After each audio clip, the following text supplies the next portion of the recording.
নমস্কাৰ নিউজৰ বাতৰিলৈ স্বাগতম জনাই ষ্টুডিঅ'ৰ মজিয়াত মই উৎপল দাস চাহক আজিৰ বাতৰি যোৰহাটত হিন্দু আৰু মুছলমান ধৰ্মাৱলম্বী সকলো ব্যক্তি একত্ৰিত হৈ আয়োজন কৰিলে শ্ৰী শ্ৰী সম্পূৰ্ণ ৰাসলীলা নিউজ নাৰেক প্ৰতিবেদন যোৰহাটত হিন্দু আৰু মুছলমান ধৰ্মাৱলম্বী সকলো লোক একত্ৰিত হৈ আয়োজন কৰিলে শ্ৰী শ্ৰী ৰাসলীলা ৰাইজৰ সহযোগত পোনপ্ৰথমবাৰৰ বাবে আমি হিন্দু মুছলিম একত্ৰিত হৈ শ্ৰী শ্ৰী কৃষ্ণৰ সম্পূৰ্ণ ৰাসলীলাভাৱে আয়োজন কৰিছোঁ।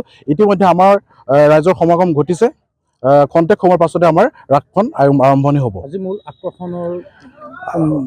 আজি মূল আকৰ্ষণ হিচাপে আছে আমাৰ অসমৰ জনপ্ৰিয় এজন বেহাৰবাৰী আউটপোষ্টৰ অচিনি ডেকা ওৰফে আমাৰ মুকুতা বুলি খ্যাত, আৰু লগতে আমাৰ খলনায়ক হিচাপে কংসৰ চৰিত্ৰত আছে আমাৰ দীপাংকৰ বৰা ওৰফে গদ, ৰাধাৰ চৰিত্ৰত আছে আমাৰ স্নিগ্ধা শতাব্দী কলিতা, আৰু বিহুৰাণী আমাৰ স্নিগ্ধাও আছে। নাৰদৰ বিতুপন অসমৰ এজন জনপ্ৰিয় নাৰদ বুলি চবেই খ্যাত বিতুপন আছে।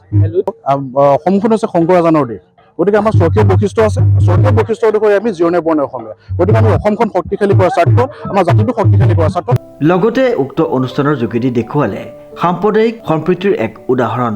বৰ্তমান সময়ত ধৰ্মৰ নামত বিভিন্ন স্থানত অপ্ৰীতিকৰ ঘটনা সংঘটিত হোৱা শুনিবলৈ বা দেখিবলৈ পোৱা যায়। ঠিক সেই সময়তে যোৰহাটৰ বালিগাঁৱৰ লুইতপুৰীয়া সাংস্কৃতিক মঞ্চে দাঙি ধৰিছে সম্প্ৰীতিৰ এক অনুকৰণীয় উদাহৰণ, য'ত হিন্দু মুছলমান সকলো ধৰ্মাৱলম্বী লোকসকল একত্ৰিত হৈ আয়োজন কৰিছে শ্ৰী শ্ৰী কৃষ্ণৰ সম্পূৰ্ণ ৰাসলীলা। সকলো ৰাইজক লুইতপুৰীয়া সাংস্কৃতিক মঞ্চৰ পৰা আদৰৰ সম্ভাষণ জনাইছোঁ। আপোনালোকে জানিবলৈ পাই সুখী হ'ব, লুইতপুৰীয়া সাংস্কৃতিক মঞ্চই বিভিন্ন সময়ত বিভিন্ন কাৰ্যসূচী হাতত লৈ থাকে। এইবাৰ আমি হাতত ল'লোঁ এখনি আটক ধুনীয়া শ্ৰী শ্ৰী কৃষ্ণ সম্পূৰ্ণ ৰাসলীলা।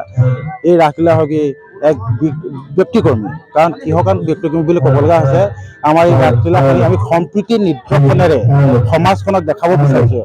আমি সকলো জাতি ধৰ্ম ধৰ্মাৱলম্বী লোকসকল একত্ৰিত হৈ আমি ইয়াত এক আদৰ্শ আমি অসমবাসীক দেখাব বিচাৰোঁ। বিভিন্ন সময়ত বিভিন্ন ঠাইত দেখা যায় জাতি ভেদৰ যি নিন্দনীয় ঘৃণনীয় কাৰ্যসূচী, সেইখিনি আমি আচলতে গ্ৰহণ কৰিব পৰা নাই। যিহেতু হাই কাজিয়াৰ পৰা ধৰি সমগ্ৰ জেগাত জাতি ভেদৰ মাজত যিখিনি অপ্ৰিয়তাৰ সৃষ্টি হৈছে, সেই অপ্ৰিয়তাৰ সৃষ্টি আঁতৰাবলৈ আমি লুইতপুৰীয়া সাংস্কৃতিক মঞ্চই এক নতুন পদক্ষেপ দাঙি ধৰিছোঁ। আপোনালোকে জানিবলৈ পাই সুখী হ'ব, আগন্তুক আমি যোৱা বছৰ 12 নৱেম্বৰ তাৰিখেও এখনি হিন্দু মুছলিম তথা সমগ্ৰ মিচিং সম্প্ৰদায়ৰ মানুহখিনিক লগত লৈ আমি এখনি আটক ধুনীয়া ভাওনাও তাত অভিনয় কৰিছিলোঁ, আৰু দেখিবলৈ পাইছোঁ বহুত ৰাইজে আমাক আদৰি লৈছে। আমি এইটোৱে বিচাৰোঁ, সমাজখন সদায় শান্তিৰে থাকক, ইয়াত কোনো জাতি নাই, কোনো ধৰ্ম নাই, সকলো একত্ৰিত হৈ মিলিজুলি থকাটোৱে আচল মানৱতা। সেই মানৱতাৰ উদ্দেশ্যে আজি আমি এই ৰাসখনি উদযাপন কৰিছোঁ। আৰু এটা কথা আপোনালোকক জনাবলৈ পাই আমি দুখ লাগিছে, যিহেতু এই ৰাস ভাগি আমি ৰাসৰ ডেটতে আমি পাতিব নোৱাৰিলোঁ, যিহেতু আমাৰ এই অঞ্চলত এটি সুন্দৰ ৰংগমঞ্চ নাই।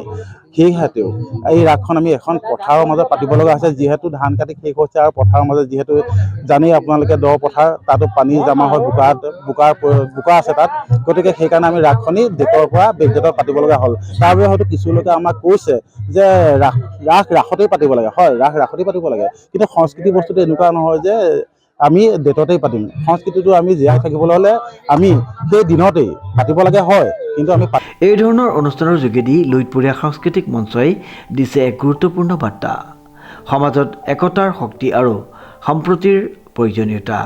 সাংস্কৃতিক মঞ্চই পূৰ্বেও মহাপুৰুষীয়া ভাওনা আয়োজন কৰি জাতি বৰ্ণ ধৰ্মৰ ওপৰত থকা সকলো বিভাজন ভাঙি একতা প্ৰতিষ্ঠা কৰিছিল।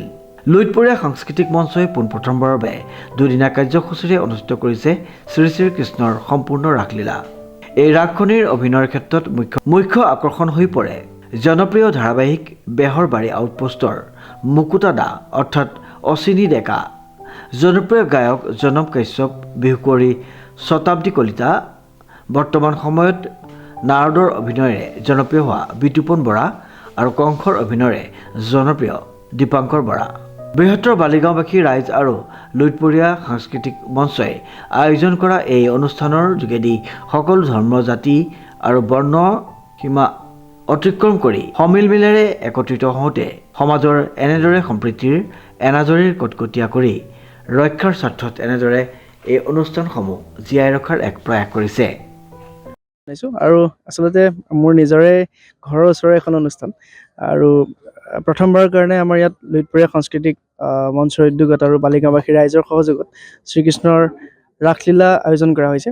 গতিকে খুবেই ভাল লাগিছে, যিহেতু একেবাৰে ঘৰৰ মোৰ একেবাৰে ছাইডতে আৰু লগতে লাগিয়ে আছে আৰু নিজৰ আমি গোটেই ককাই ভাইখিনি মিলি পেলাই পাতিছোঁ। আমাৰ ইয়াত হিন্দু মুছলিম বুলি কোনো ভেদভাৱ নাই, গোটেইখিনি মিলি পেলাই নিজৰ ককাই ভাইৰ দৰে আমি সৰুৰে পৰা আমি যেনেকৈ পাই আহিছোঁ তেওঁলোকে তেনেদৰে ৰাসলীলা ভাগিত চবেই সহায় সহযোগ কৰিছে। গতিকে খুবেই ভাল লাগিছে আৰু সকলোকে আমন্ত্ৰণ জনাইছোঁ, আপোনালোক সকলো আহিব।